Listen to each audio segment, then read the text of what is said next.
Porque quando meu pai e minha mãe me desampararem, o Senhor me recolherá. Ensina-me, Senhor, o teu caminho e guia-me pela vereda direita por causa dos que me andam espiando.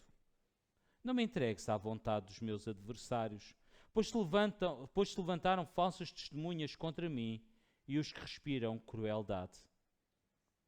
Pereceria sem dúvida, se não cresce que veria os bens do Senhor na terra dos viventes. Espera no Senhor, anima-te, e Ele fortalecerá o teu coração. Espera, pois, no Senhor. Este é um salmo de confiança. Numa primeira fase, dos versículos 1 até ao versículo 6, é uma confiança triunfante. O salmista, ele no versículo 1 diz: o Senhor é a minha luz e a minha salvação, a quem temerei? Segundo, o Senhor é a força da minha vida, de quem me recearei? Paulo faz eco deste texto ao afirmar: se Deus é por nós, quem será contra nós? A questão aqui, deixe-me sempre lembrar, pelo facto de Deus ser connosco, não significa que não haja ninguém contra nós. Significa que há contra nós. A questão é mais do que isso. A questão é que mesmo que todos juntos viessem contra mim, e só o Senhor estivesse ao meu lado, eu sou vencedor. Então esta é a ideia que está aqui, que é transportada pelo apóstolo Paulo lá no livro de Romanos. Então esta é a ideia. Na segunda parte do Salmo, a partir do versículo 7, é uma confiança suplicante. Se vocês repararem, há uma confiança suplicante. Se vocês repararem, no versículo 10, ele faz uma afirmação. E no final, ele traça um diálogo consigo mesmo. A confiança está lá, mas é uma confiança suplicante, já iremos ver. Quando aquilo que é mais certo me falhar, eu sei de alguém que nunca falhará. Quando meu pai e minha mãe desampararem, qual é a última coisa que nós esperamos que nos falhe nesta vida? O pai e a mãe. Certo? É sempre um sítio de abrigo, um lugar de segurança que nós podemos correr para lá. Certo? Faz-nos lembrar Isaías. Ainda que uma mãe se possa esquecer do seu filho, se isso acontecer, diz o Senhor, todavia eu não me esquecerei de vós. Por outras palavras, mesmo que tudo falhe, eu conto com alguém que jamais falhará. Depois termina: pereceria sem dúvida, se não cresce que veria os bens do Senhor na terra dos viventes. Espera no Senhor, anima-te, e Ele fortalecerá o teu coração. Espera, pois, no Senhor. Por outras palavras, ainda que se lhe cercasse um acampamento, ou um exército se assentasse à volta dele para o destruir, ainda que. É interessante, desta vez eu fui mesmo ao hebraico e andei lá a brincar um bocadinho com o hebraico. Ok? E a ideia que está aqui, quando diz lá no versículo 1, diz, no versículo 2, investiram contra mim quando os malvados, meus adversários e meus inimigos investiram contra mim para comerem as minhas carnes. A ideia que está no original é como uma alcateia de lobos, desculpem a redundância, me perseguem para comer-me completamente. E eu tenho que lembrar primeiro, vocês já ouviram algum lobo domesticado? É interessante, não é? Mas é símbolo do mal. É interessante, nos filmes e tudo, ele é sempre usado como símbolo do mal. Depois, ele é persistente, marcou uma vítima, uma presa, e ele não desiste até alcançar. E corre quilómetros e quilómetros e quilómetros e quilómetros e quilómetros. E consegue atingir cerca de 50 quilómetros à hora. É terrível, porque não é só um, é uma alcateia. Por outras palavras, ainda que um exército se acampasse contra mim, ainda que uma alcateia de lobos quisessem me comer, ainda que falsas testemunhas o acusassem, o autor do Salmo diz: eu vou continuar a confiar no Senhor. Certo? Agora, o que é que está por detrás, ou no subsolo deste salmo? O que é que está no interior deste salmo? O que é que permeia este salmo? Medo. O pano de fundo em que este salmo é escrito é um momento de medo. E agora deixo-vos dizer, a confiança, ou melhor dito, porque a confiança acima de tudo não tem que vencer inimigos, nem rebater calúnias, mas ela tem que vencer o medo que permeia a nossa vida.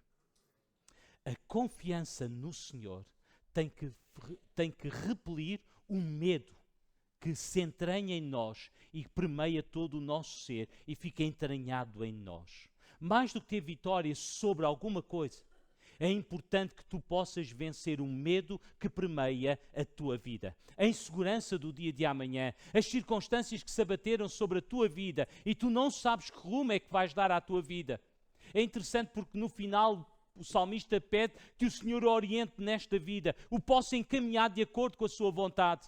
Porque às vezes vivemos, e isto não está em causa de não querermos em Deus, mas a confiança é aquela que repele o medo, que às vezes domina a nossa vida. E mais do que ter vitória sobre algum assunto, sobre alguma necessidade, eu e tu precisamos de ter a confiança que vence o medo. O nosso grande inimigo é o meu interior. É interessante que neste salmo por 3 vezes ele aponta para o interior. No versículo 13 ele diz, ainda que um exército me cercasse, o meu coração. Ele aponta sempre para o interior. Vejam, o problema do salmista não é o exército, é o meu coração. Ainda que um exército me cercasse, o meu coração. Então ele não está a olhar para o exército, ele está a olhar para o seu coração, para o seu íntimo. E isto repete-se em mais alguns versículos mais à frente. No versículo 8 diz assim, quando tu disseste, buscai o meu rosto, o meu coração. Passa-se tudo no nosso mundo interior. O salmo não se passa no exterior. Às vezes olhamos para o exterior, para o lado de fora, e analisamos as coisas do lado de fora. O meu problema, a minha luta, a minha prova. Mas aquilo que o salmista está-te a chamar para tu veres é o teu interior, a realidade interior. Quando o exército, o meu coração. Quando o Senhor disse, buscai o meu rosto, o meu coração, tem tudo a ver com o meu íntimo, tem a ver com uma decisão no meu íntimo. Um bocadinho mais à frente, no capítulo 14, diz, espera no Senhor, anima-te, e o que é que Ele vai fortalecer? Então, mais uma vez, não é nada exterior, mas é do teu íntimo, é do foro íntimo da tua vida. É isso que Ele vai fazer.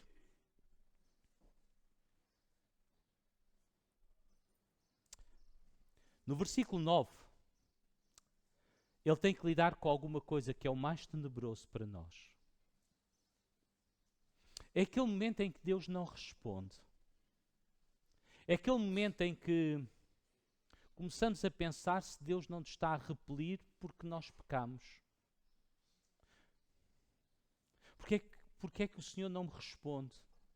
Que mal fiz eu a Deus?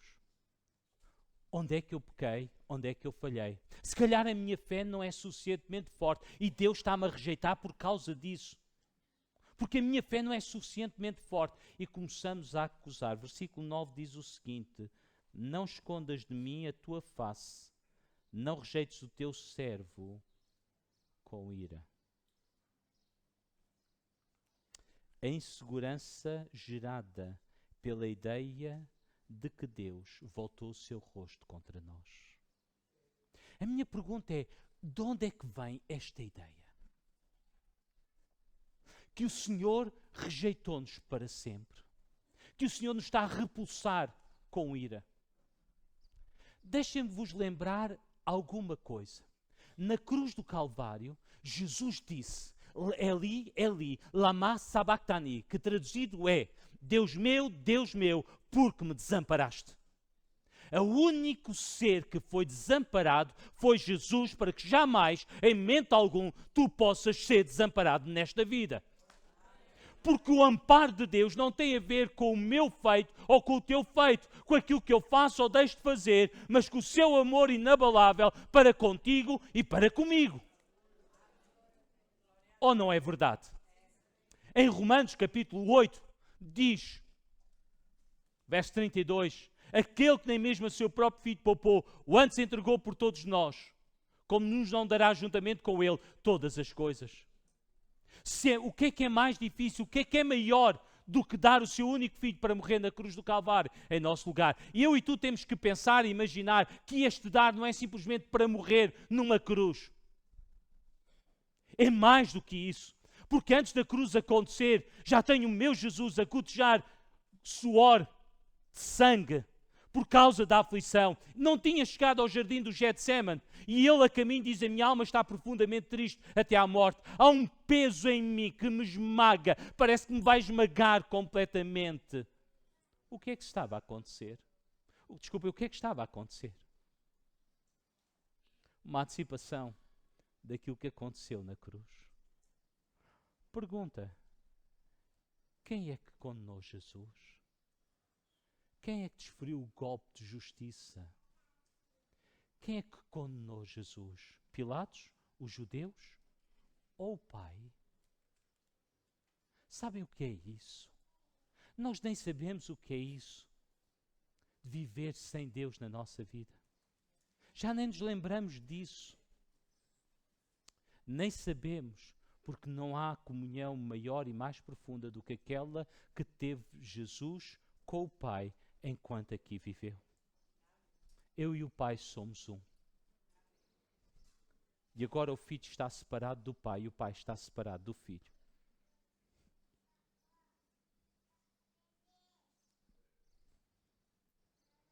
Eu sei que Deus corrige todo aquele que recebe como filho e açoita todo aquele que ama. Mas como eu posso entender estas palavras, é que Ele não me rejeita, mas lida comigo. Amém? Então, meu amado irmão, minha amada irmã, o medo gera-nos estes pensamentos, gera-nos estas ideias, gera-nos estas inseguranças. Versículos 11 e 12 diz o seguinte: ensina-me, Senhor, o teu caminho e guia-me pela vereda direita, por causa dos que me andam espiando. Não me entregues à vontade dos homens. E nesta realidade, nesta dimensão, o que o salmista está a dizer, eu estou a peregrinar nesta vida. Ele não está só a pensar em ir até ao templo e estar lá. Ele está a dizer, eu sou peregrino. As pessoas andam-me vigiando para me apanharem alguma falha. E se me apanharem, vão-me logo acusar. Senhor, eu preciso que tu me guies. Eu preciso da tua condução. Ou seja, eu tenho medo de falhar. Eu estou receoso de falhar. Então, meu amado irmão, minha amada irmã, o que é que eu posso perceber e entender aqui? Que nesta segunda parte, vamos só olhar um bocadinho mais para o versículo 12, para compararmos um bocadinho. Não me entregues à vontade dos meus adversários, pois se levantaram falsas testemunhas contra mim e os que respiram crueldade. Esta expressão é bastante paralela à expressão que está no versículo 2, que diz... investiram contra mim para comerem as minhas carnes. É exatamente a mesma expressão, uma ferocidade muito grande. Notem a expressão que está aqui. Não me entregues à vontade dos meus adversários. A minha pergunta é, como é que se combate falsas acusações? Os irmãos conseguem combatê-las?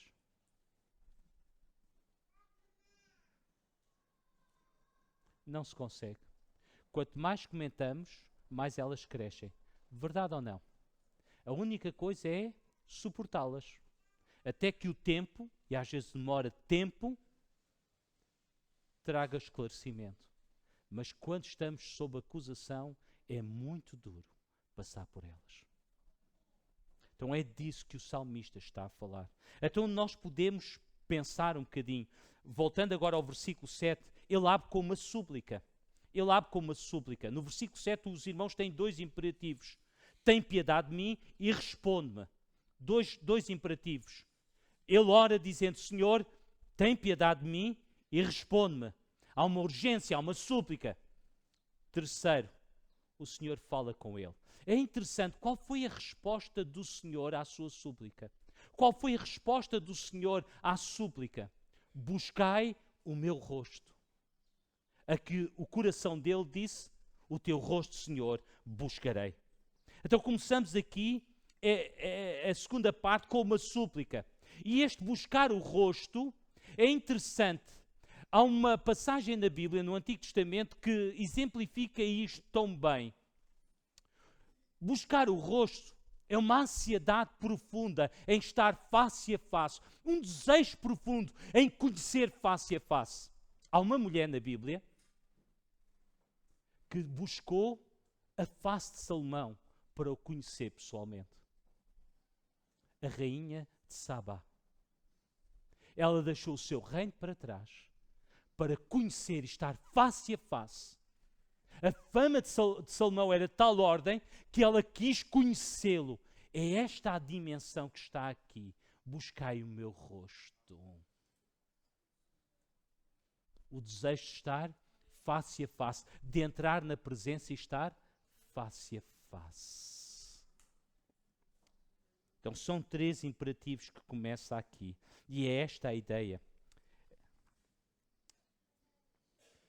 No versículo 4, a ideia ainda vai mais longe. Uma coisa pedi ao Senhor e a buscarei. Lembrei-me do gênio da lâmpada. Mas acho que não é um bom exemplo. Desvergar a lâmpada. Isto faz parte da mitologia árabe, está bem? E dá 3 pedidos. Bom, a ideia que está aqui é muito simples. Eu estou em aflição. Em aflição extrema. O que é que eu vou pedir? Se tu só pedisses, se tu só pudesses pedir uma coisa, o que é que tu pedirias no meio da tua aflição? É aqui que o Salmo está a conduzir. É aqui que o salmista está a refletir e a levar-nos. O que é que eu pediria ao Senhor se só pudesses fazer um pedido quando tu estás no meio da tua aflição? O que é que tu pedirias? Senhor, livra-me da minha aflição, cura-me da minha enfermidade, liberta-me destas calúnias que estão contra mim. O que o salmista pede não é nada disto. O que o salmista diz é: uma coisa pedi ao Senhor e a buscarei. Que possa morar na casa do Senhor todos os dias da minha vida. Faz-nos lembrar o Salmo 23. E habitarei na casa do Senhor por longos dias. Para contemplar. Eu quero habitar para poder contemplar. A razão porque eu quero habitar é para poder contemplar a formosura do Senhor e aprender no seu santo templo. O que é que eu pediria? O que é que tu pedirias? Cura? Libertação? Repreende-os? O salmista diz: uma coisa eu peço. Se eu só pudesse pedir uma única coisa, tudo o que eu pediria era: Senhor, que eu possa habitar na tua presença. Porquê? Porque eu quero contemplar o teu rosto. Quero ter comunhão contigo. Quero ter intimidade contigo. Quero me aproximar de ti. Quero viver numa intimidade profunda e grande. Não me respondam. Pensem só. Como estamos distantes. Como estamos distantes. Porque o teu maior problema, deixem-me agora começar a alinhar as coisas, o teu maior problema não é o problema que tu estás a lidar. É o medo que toma conta da tua vida. Que não te deixa ver as coisas com nitidez. Turva a tua visão. Tolhe o teu pensar. não deixa ouvir a voz do Senhor. Terceiro, parece que estás no barco em pânico. Já fizeste tudo o que podias, e agora declaraste já uma coisa. Já pronunciaste a sentença. Mestre, vamos morrer. Afinal de contas, no barco, o que é que eles precisavam de fazer?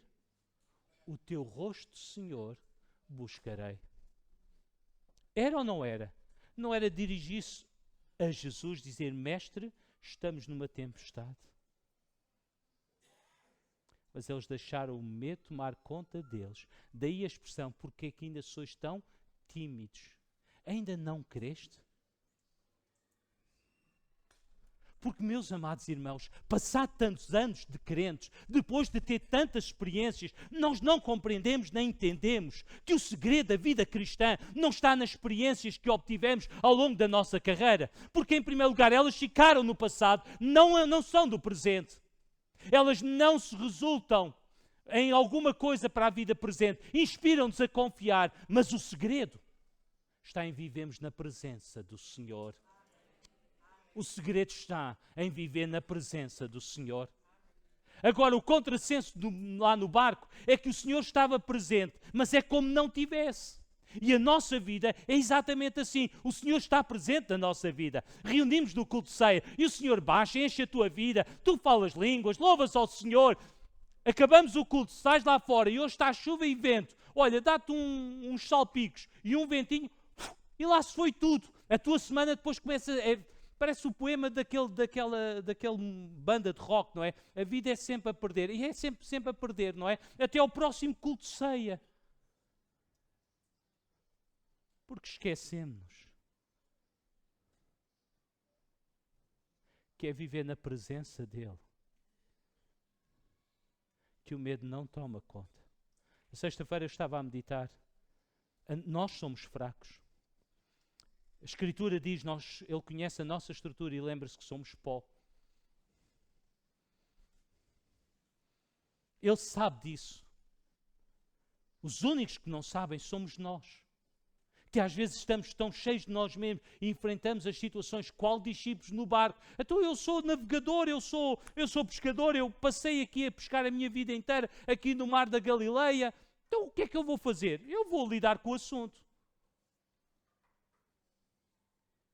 Até ao momento em que o assunto tomou conta deles e o pânico instalou-se a bordo. Assim acontece com a nossa vida. O segredo está.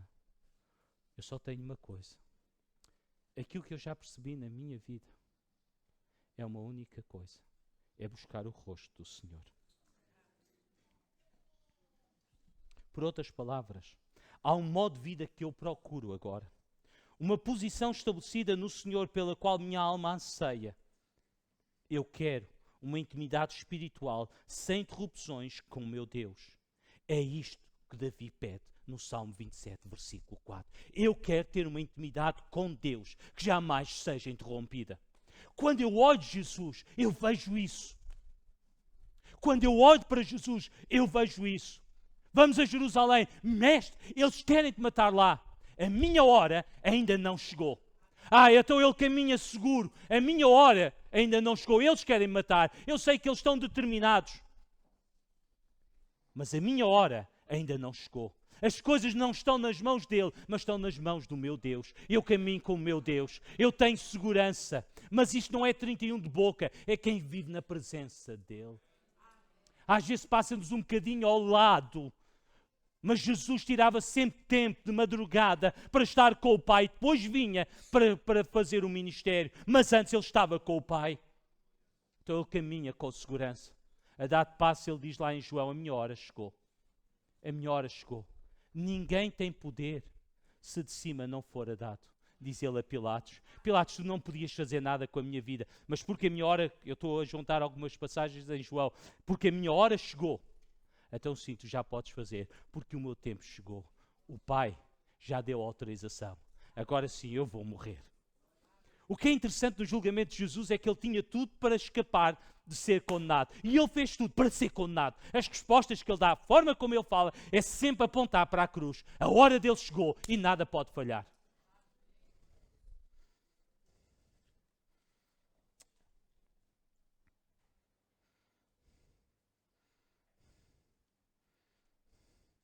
A ideia é contemplar com prazer e desfrutar visualmente da presença do Senhor. No fundo, o que ele diz é o seguinte: contemplar algo agradável aos nossos sentidos. Significa deleitar-se. Alegrei-me quando disseram: vamos à casa. Vale mais um dia na tua casa do que 1000? Isto é verdade para nós. Ouçam. Vale mais um dia na tua casa do que 1000 em outro lugar qualquer. Preferia estar à entrada do que estar num templo, estar numa tenda da melhor qualidade, com ar-condicionado a funcionar como deve ser e tudo, não como do Carvalhito. Não como o nosso aqui. Será que nós sentimos isto pela presença do Senhor? É verdade que na linguagem do Antigo Testamento, a presença do Senhor dizia respeito a um lugar, o tabernáculo e mais tarde o templo. Daí está sempre a falar em casa. Mas a realidade não tem a ver com espaço físico. Mas quantos de nós podemos dizer: vale mais um momento na tua presença do que em qualquer outro lugar? Preferia estar um dia, se eu tivesse que escolher a minha vida, eu preferia viver um dia na tua presença do que viver 1000 sem a tua presença. Podia ter tudo e mais alguma coisa e não ter a tua presença, então eu prefiro só ter um dia, mas desfrutar da tua presença. Deus é assim para ti? Amanhã Ele vai ser assim para ti? Na terça-feira Ele vai ser assim para ti? Na quarta-feira Ele vai ser assim para ti? Na quinta-feira Ele vai ser para ti? Na sexta Ele vai ser assim para ti? No sábado eu estou cansado, semana de trabalho. Ó Senhor, Tu és bom, mas a cama também. Ó Senhor, a minha cama é XPTO ao quadrado. É quase o céu. É mesmo o Vale dos Lençóis. Aquilo é um paraíso continuado. Nós queremos ter confiança, vencer o medo, mas não buscamos a face do Senhor. Davi estava cansado do ritualismo. E também nós estamos cansados. E o mais fácil é dizer que a igreja é assim. Mas eu deixo-me dizer, há muito tempo eu compreendi uma coisa, e não tem a ver com ser pastor, tem a ver com a minha vida espiritual. A minha relação com Deus é que é determinante. O culto é maravilhoso. Eu conheço muitas igrejas, mais assim, menos assim, com isto e sem aquilo, com mais gente, menos gente, assim, mais assado, tal. O mais importante é a minha relação que eu tenho com Deus.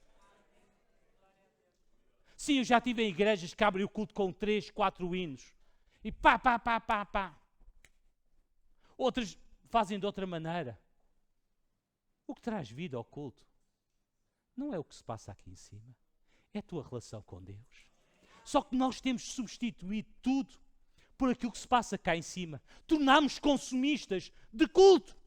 Somos pagantes e como pagantes nós queremos ser bem servidos. Enganas-te, nós não pagamos, nós somos servidores e viemos fazer culto ao Senhor. E o culto só resulta aqui quando estamos todos juntos, quando tu em casa buscas ao Senhor e tens uma comunhão direta com Deus. Esta é a escolha que temos que fazer, mas depois também na vida prática nós declaramos, falamos, dizemos, etc, mas o medo está cá dentro e tentamos mascarar com palavras, com atitudes, eu sei lá mais o quê.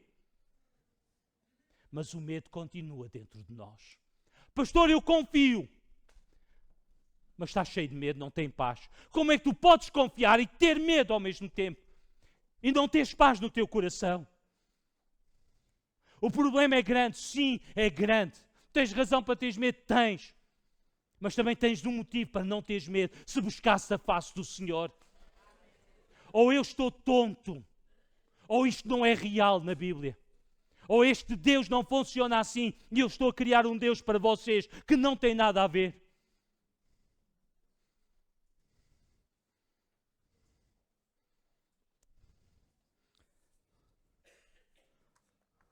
O que o salmista desejava era experimentar. Bom, este exemplo é um bocadinho relativo, para mim é muito bom. Não sei quantos de vocês gostam de mel. Os irmãos já sabem, eu gosto imenso de mel. Eu como à colher de sopa, está bem? Eu como, sou muito doce, estão a ver? Tenho que alimentar os meus diabetes. Não tem nada a ver com isso. Graças a Deus eles estão controlados por agora, está bem? Por agora, está bem? Eu gosto imenso de mel. Mas saborear o mel, para quem não gosta, para quem gosta, saborear o mel quando ele é bom, pô-lo na boca e deixar todos aqueles aromas penetrar, lá as flores onde as abelhas tiraram, sentir esse sabor, saborear, deleitar-se.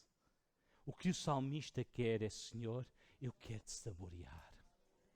Eu quero-te saborear. Eu quero me deleitar. Eu quero contemplar-te. Eu sei que não posso contemplá-lo com os meus olhos físicos. Deus não me vai aparecer e dizer, olha, eu sou assim, olha para eu aqui, olha. Estás a ver? Olha eu aqui. Não, Ele não vai aparecer. Mas eu posso experimentá-lo na minha vida. Posso conhecê-lo experimentando na minha vida. Eu quero me deleitar nele. Eu quero sentir prazer nele. Esta palavra, eu preguei há uns cultos aí atrás. Até o prazer é um bocado estranho para nós cristãos. Mas prazer é um termo bíblico. E eu devo ter prazer no Senhor.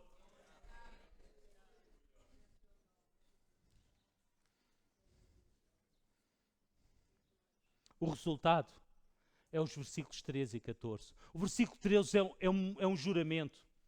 É um juramento. Diz o seguinte no versículo 13. Versículo 13, desculpem. A velha natureza vem sempre ao de cima. A natureza lisboeta está cá, está bem? De vez em quando sai o 13, está bem? Pareceria sem dúvida. Esta é uma afirmação, um juramento. Eu creio firmemente que eu vou ver os bens do Senhor na terra dos viventes. Depois de tudo isto, as calúnias do exército, da alcateia de lobos que vem contra mim, depois disso tudo eu tenho uma certeza. Eu saio com uma certeza. Não estou vencido por aquilo do medo. Eu tenho uma segurança.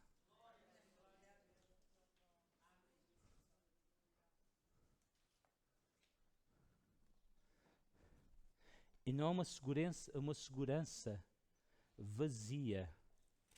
Porque diz o seguinte, versículo 6, também a minha cabeça será exaltada.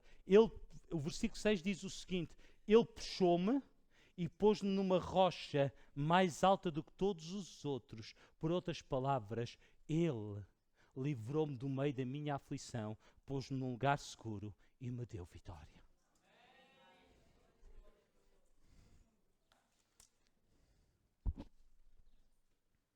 Espera no Senhor. Agora ele fala com ele mesmo. Espera no Senhor.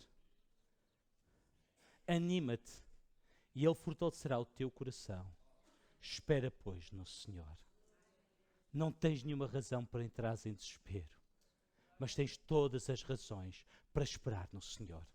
Um outro salmo diz, esperei com paciência no Senhor, com resiliência, com persistência, com determinação. Eu sei que no seu tempo Ele vai me responder. Por outras palavras, o que o salmista conclui é, eu estou contigo. Não temas, eu estou contigo. Irmãos, e isto é muito melhor do que ter a resolução dos nossos problemas. Quando eu há bocado fiz o que é que tu pedirias? Se pedisses vitória do teu problema, cura da tua enfermidade, suprimento da tua necessidade, eu sei lá mais o quê? Amanhã voltarias a... Mas se tu tiveres uma relação com Deus, há segurança.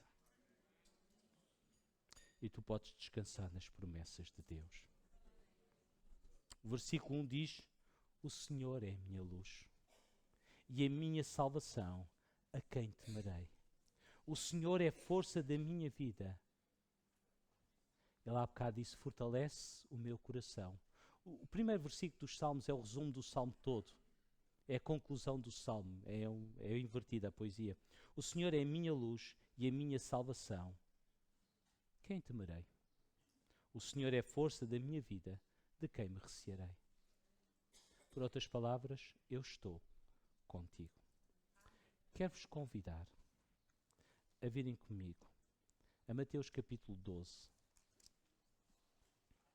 Vocês lembram-se da senhora que falámos há bocadinho? Como é que ela se chamava?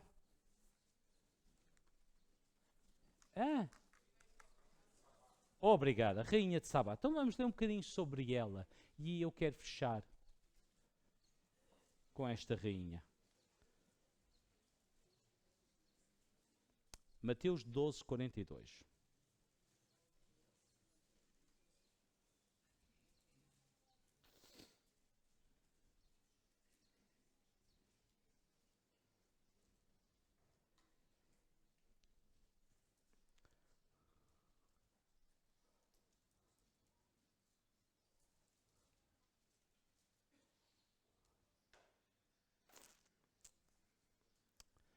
Os irmãos sabem, antes de ler o texto, vamos lembrar aqui de um texto que diz o seguinte: mas o Senhor dá o pão. A quem é que o Senhor dá o pão? O texto bíblico. Aos justos.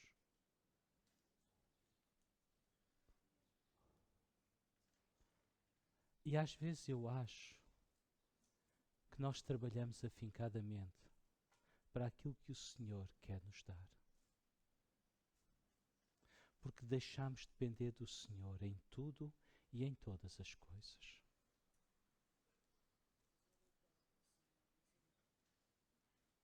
Lutamos por melhores condições e não tem mal nenhum disso. Só que à custa do Senhor.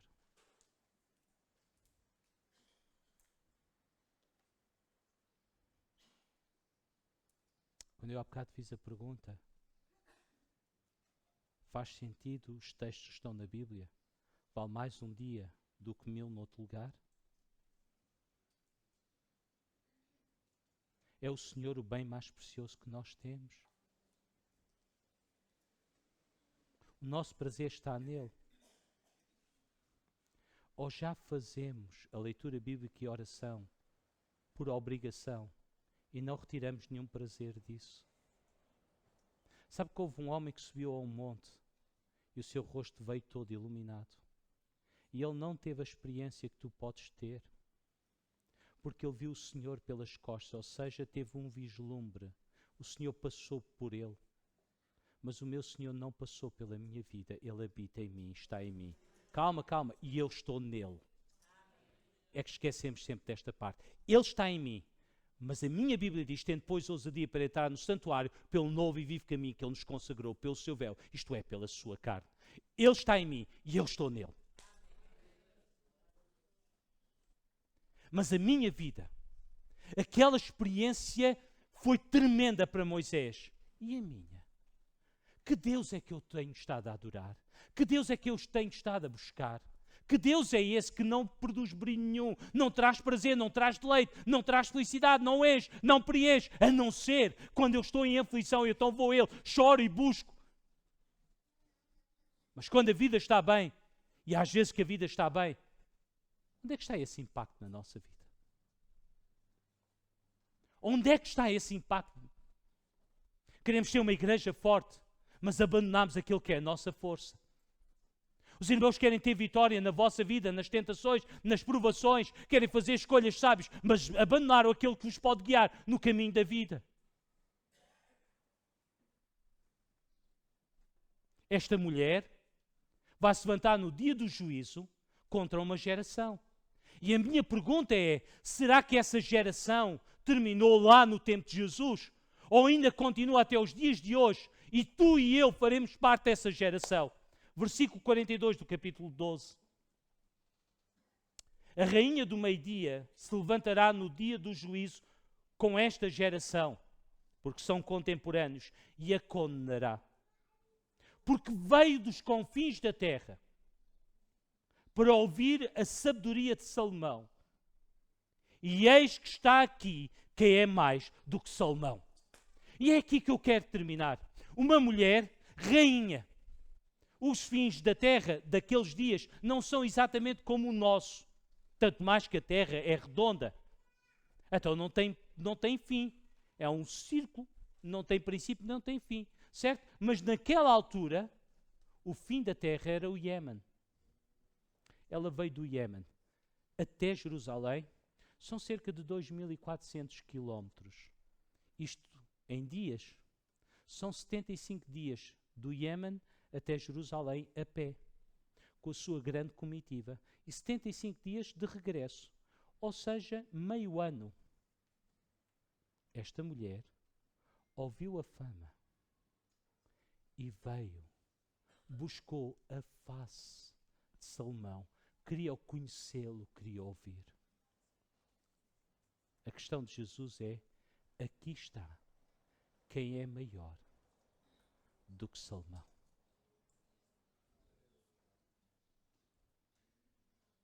Eu não vou dizer mais nada. Acho que nós precisamos agora falar com o Espírito Santo. Ou melhor dito, deixar que o Espírito Santo fale connosco. Esta mulher veio lá do Iémen. Estão a ver a Arábia Saudita, um bocadinho mais para o lado direito do mapa. Parece lá uma pequena fistulazinha que se chama Iémen. Agora está dividida em dois, norte e sul. E ela veio de lá, com uma grande comitiva. Buscou a face de Salomão. Quantos de nós buscamos tanta coisa nesta vida? Tantos Salomões. Mas aqui está quem é maior.